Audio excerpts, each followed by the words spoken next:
excuse me, on the left over here, we have individuals who are religious fundamentalists, religious fanatics, and this is the expression, RT-PCR, real-time PCR expression of the VMAT2 gene. Over here, we have individuals. So let me complete. So over here, we have individuals who are not particularly fundamentalists, not particularly religious, and you can see there's a much reduced expression of this particular gene, the VMAT2 gene. Another evidence that supports our hypothesis for the development of this approach. What you're suggesting here is by spreading this virus, we're going to eliminate individuals from donning on a bomb vest and going into a market and blowing up the market. So our hypothesis is that these are fanatical people, that they have overexpression of the VMAT2 gene, and that by vaccinating them against this, we'll eliminate this behavior.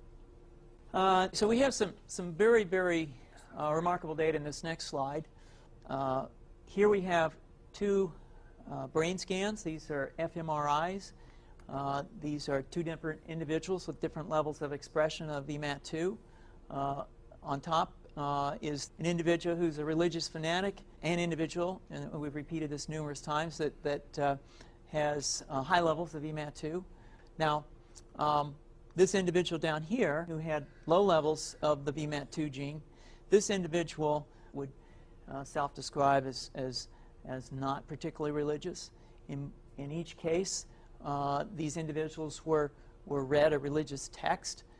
This individual lit up the right middle frontal gyrus, shown here, and that's a part of the brain that's associated with theory of mind.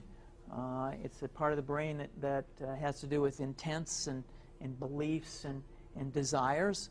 In marked contrast, here's an individual who would not particularly self-describe as religious, and when they're read a religious text, what you see is that this part of the brain called the anterior insula lights up. This is a part of the brain that's associated with disgust or displeasure on hearing something.